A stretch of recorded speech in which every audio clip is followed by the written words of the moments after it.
Praise lord. అందరు బాగున్నారా? దేవుని కృపలో ఆత్మీయంగా ఎదుగుతున్నారని నేను నమ్ముతా ఉన్నాను. Welcome to the new month. ఈ న్యూ మంతే కాదు, this is the season of Christmas. ఈ క్రిస్మస్ సీజన్లో కూడా మిమ్మల్ని ఆహ్వానిస్తూ ఉన్నాను. దేవుడు ఇంతకాలం ఇన్ని నెలలు మనల్ని కాచి కాపాడి ఈ సంవత్సరంలోని చివరి మంత్కి, ఈ క్రిస్మస్ మంత్లోకి దేవుడు మనల్ని నడిపించినందుకు దేవుణ్ణి నేను ఎంతగానో స్తుతిస్తూ ఉన్నాను. అయితే క్రిస్మస్ అనగానే మనకు గుర్తొచ్చేది ఏంటంటే మనం ఏదో కొనుక్కోవాలి, మనకు అది కావాలి, ఇది కావాలని మనం ఆశిస్తాం. మనకు కావాల్సినవన్నీ క్రిస్మస్ సీజన్లో మనం కొనుక్కుంటాం, కొత్త బట్టలు కొనుక్కుంటాం. క్రిస్మస్ పండుగని చాలా గ్రాండ్గా సెలబ్రేట్ చేసుకోవాలని మనకి చాలా ఆలోచనలు ఉంటాయి. క్రిస్మస్ సీజన్లో నేను అది చేయాలి, ఇది చేయాలి, అది కొనుక్కోవాలి, ఇది కొనుక్కోవాలి, నాకు అది కావాలి, ఇది కావాలని మనకి చాలా ఆలోచనలు ఉంటాయి.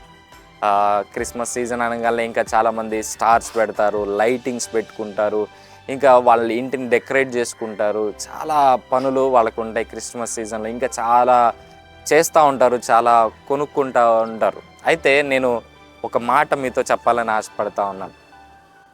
క్రిస్మస్ సీజన్ అంటే తీసుకోవడం కాదు, క్రిస్మస్ సీజన్ అంటే, క్రిస్మస్ అంటే ఇవ్వడం. ఇప్పుడు వరకు నీ జీవితం అన్ని రిసీవింగ్ మూడ్లోనే ఇప్పుడు వరకు ఉన్నావేమో, అయితే ఈ మంత్లో నువ్వు గివింగ్ మూడ్కి రా.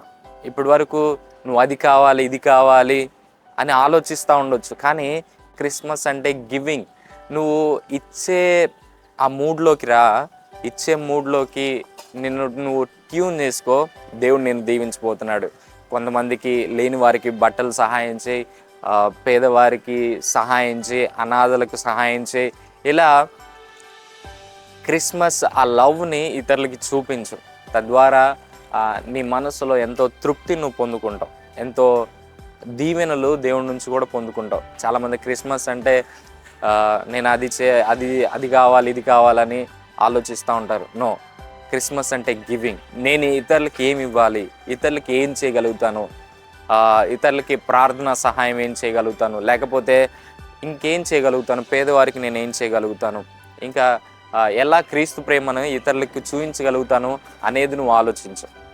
అలాగే నేనేదో నాకు ఏం లేదు కదా, నేను అంత పెద్ద రిచ్ ఏం కాదు కదా, నేను గివింగ్ అంటే ఇవ్వడానికి అని ఆలోచించుకో. నువ్వు ధనవంతుడు అయిన తర్వాత ఎవరైనా ఇస్తారు, కానీ నీకున్న దానిలోనే ఇతరులకి సహాయం చేయడం నేర్చుకో.